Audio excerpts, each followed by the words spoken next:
Welcome back, everyone. Chris Matthew with Forbidden Knowledge News, and of course, we're having an awesome time at the UFO Mega Conference here in Laughlin, Nevada. I'm here with the one and only Mike Ricksecker, who had an awesome presentation the other day. Thank you. About shadow people. Right. Yes, it was so good. Now, we've spoken about this topic before.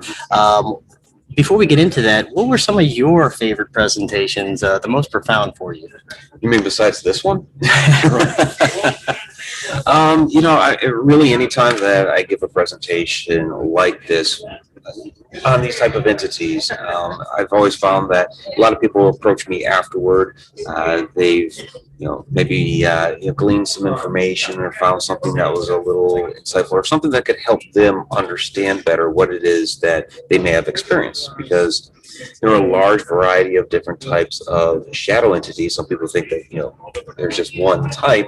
What's that answer? It's like, well, no, they're all a little different. There are a large variety of different kinds. And so there's not one answer that fits any particular situation. But this presentation and ones like it that I've given in the past, because this was a little bit more geared toward extraterrestrials being at the UFO Mega Conference, I found that it helps people to maybe answer some different questions that they had about their own personal experience. Now, you've been interested in paranormal for a while. When did you start making connections with ufology and ET experiences? Just really doing the research, and there's always been the lingering question with my very first experience with these entities, what exactly that was. Was it a human spirit? Was it an interdimensional being that it was on the table? Was it an ET? And it was during my research for shadow entities, which I've been doing for a number of years. I've always had an interest in extraterrestrials, UFOs. I just didn't go down the research route. And even when I was a kid, one kid doesn't want to be an astronaut. Of course, yeah. So that's always kind of been there. I loved astronomy and all that growing up, had telescope, all that. But really, I would say maybe over the last 5 or 6 years, my research has really gone down that route, more toward interdimensional beings, but then starting to learn a lot of these interdimensional beings, we call them interdimensional, but really they're coming from somewhere else into our world, so that really actually makes them an extraterrestrial. That's super interesting. Now, have you come across many people who have maybe had negative experiences with shadow entities in the beginning, but the more they look back or had a regression or learn about their experiences, it turned into a positive experience? Yeah, that happens. And, there are certainly negative experiences with them that are truly negative. So I'm really simplistic when I say this, and that just like with humans, some humans are good, some humans are bad. Some shadow people are good, some shadow people are bad. I know it's super simplistic, but it happens. But there are times, and I've talked with a couple of people this weekend, this week, we're getting into the weekend now, in which they are also starting to learn more and more, looking back at that experience that, well, to me, it was negative at first because it frightened me. I didn't understand what was going on, but the more I keep looking back, I'm starting to realize that maybe it wasn't nasty, evil, and nefarious, but more rather benign, something that was, watching, observing, trying to take in information. We just didn't understand what exactly that was. And, we as humans fear what we don't understand. A lot of times, these things are surprising us in a situation, like you wake up in the middle of the night and you see something there. Well, you're automatically thinking there's an intruder in my house. This is unexpected. They're not supposed to be here. Did somebody break in? So automatically, you have that fear factor baked into it, even though maybe that wasn't the case. Right. Now, what I love most about this conference is it brings together ufology, the paranormal, spirituality, consciousness, like all these fields and all these investigators and researchers together. I think that's the key to moving forward with this phenomenon. Have you noticed more paranormal researchers kind of looking into the ET phenomenon and maybe giving it another second look that it may be connected? Some are. We had Trey Hudson here this week, coming kind of from the same background that I am from, paranormal, and he's started seeing those correlations to ufology, which is great. But I like that you pointed out all these different disciplines. I believe everything is connected. The universe in and of itself is connected. So yeah, paranormal, ET, consciousness, cryptids, in some way, shape, or form, it's all connected. And so we should be studying all these things together. Right. Now, one of the biggest, most insane bombshells for me was some of the things Richard Doty was saying. Mhm. I'd like to get your thoughts on not only Mr. Doty, but his supposed experiences at S4. These are very fantastical things for the public to know, because he's saying that not only do these things exist, we've been knowing about them, we have them in captivity, we have these ships. I mean, what does that make you think? Well, Richard and I have a little bit of a similar background. We're both Air Force men, and so I've spoken with him at length this week, which is great. We were able to just kind of throw back and forth on a lot of the old Air Force stuff. And he was 15 years before when it comes to the Air Force, but he was OSI for a long period of time as well, which was actually separate from his Air Force career. So just getting a chance to know the man, I think sometimes that is what it takes, because anybody can say anything. They can throw out whatever ridiculous story out there. But I think when you actually meet somebody and understand, okay, he's not just saying this. This is a man of integrity. And talking with Richard this week, Richard's a man of integrity. Yes, I noticed that myself. He seemed to be a very honest man and very down to earth. And he seems like he just wants to get this information out there now. He just wants to let people know. Right. And Absolutely. that's fantastic. That's exactly what we need right now. Now, when I look at the shadow people phenomena, I look at the portals that we saw in some of these high strangeness places. You put all that together, and I go back to the simulated reality theory that there may be some glitches just in our reality happening that we don't understand yet. What do you think? Yeah, absolutely. I do cover simulated universe a little bit in my work. I did in that presentation, and also my book, A Walk in the Shadows. And the idea that we are in a simulated universe, whether it's a computer simulation or if it's something more organic and biological, which I think it's more the latter.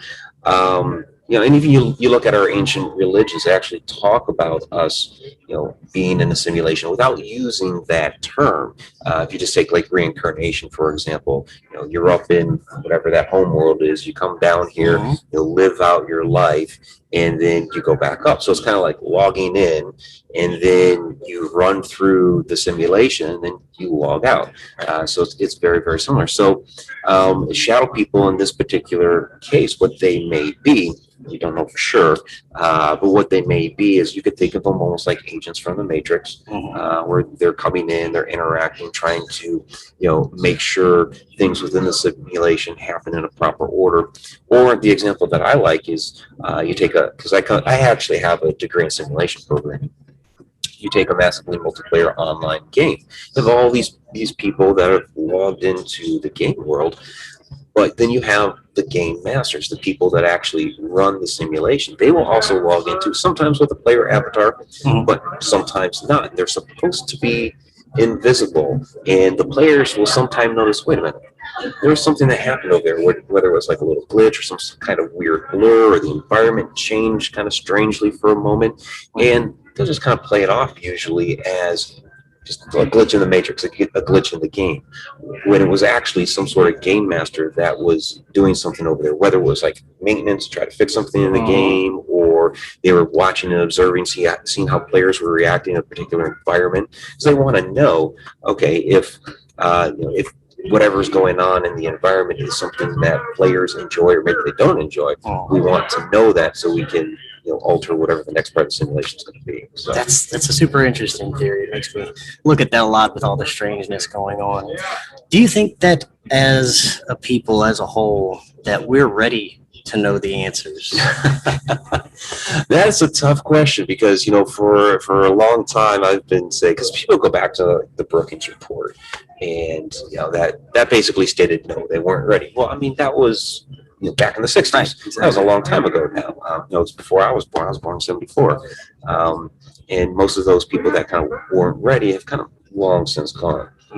But they're still a number of people, sure, that probably couldn't handle it, but I think more and more people, if they were to hear, okay, as aliens are among us, a lot of them would go, yeah, okay, fine. I figured, we've been kind of conditioned by, Hollywood and popular culture, and that was kind of the idea, was to condition us for, being ready for that. But then we had 2020 happen. Yeah. And there's a funny meme out there that I reposted, and I just did it again here too, but with the whole gasoline thing, but with the toilet paper. The meme was, had the alien there.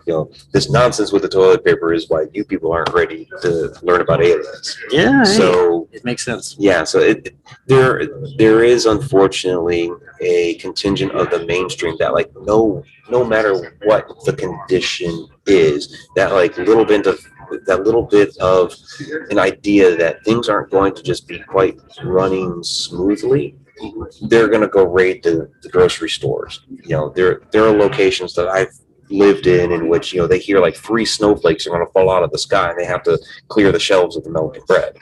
So it happens. So what do you think is behind this mainstream movement in disclosure? I guess you could say disclosure. I mean, it's somewhat disclosure from the media, from the government. It's all of a sudden it's okay to talk about UFOs, to report them, and to admit that we don't know what they are.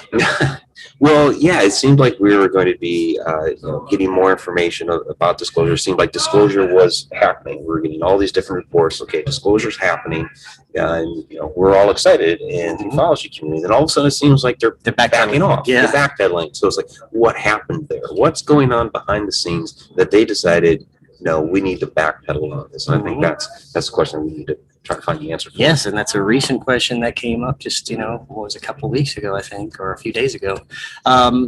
So where do you think that we're going to be going, say, in the next 5-10 years? Do you think this disclosure movement is going to gain momentum, or just keep pedaling back and trying to get it back out of the human consciousness?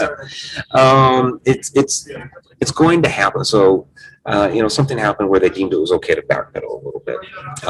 But there's enough that's been let out of the bag. Some of these different videos that from the Navy that they can't gloss over, right? And say, oh yeah, we just we made that up, or we were totally wrong, or whatever. It's out there.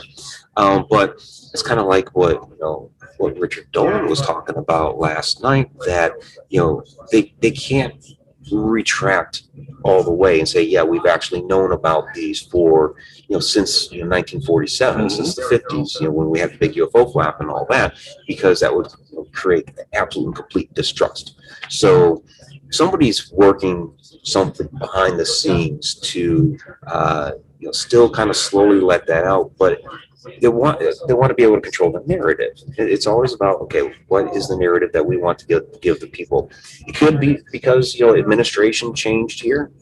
Just a few months back. Was there something different between what was going on with the Trump administration and the Biden administration that they decided to change the narrative a little bit? That could have something to do with it.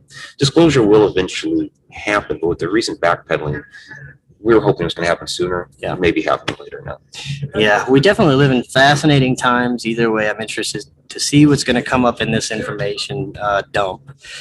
So I guess we just have to just wait and see what happens, and just look at the information with a grain of salt, I suppose. Well, I mean, with whatever little bit that, because they're going to throw us a couple of little breadcrumbs with the reports that are going to come out. And it'll be a matter of trying to decipher what that means. I mean, everybody's going to be scouring, trying to dig deep and all that. So remain hopeful. And like I said, we just need to keep digging. Definitely. The answer's out there. And, there are a lot of different theories as to what the answer is and where it's going to come from. But, be hopeful it will come. Yeah, and I'm very excited to see what independent researchers, authors, and scientists and experiencers are doing right now, coming out with their own information. It really helps to put perspective on everything. Now, before I let you go, is there anything interesting, new, or upcoming that you're working on? Yeah, I'm working on my book on the Alaska Triangle. Season 1 came out last year. Everybody loved the show, at least what everybody's told me. But yeah, it's been been met with great fanfare. They're doing a season 2. We don't have an exact release date, but in the middle of writing the book on that right now. In fact, I worked on it a little bit earlier today. Nice. Yeah. And so that should be out by next year. I hope to speak about that here next year. That would be great. Be great to see you next year, and enjoy the rest of your time here. Thank you. I appreciate it, Chris. Great talking to you. Absolutely. Come out. We still got a day left. You can come see individual speakers, and you don't want to miss any of this amazing disclosure that we have left to come. Hope to see you here.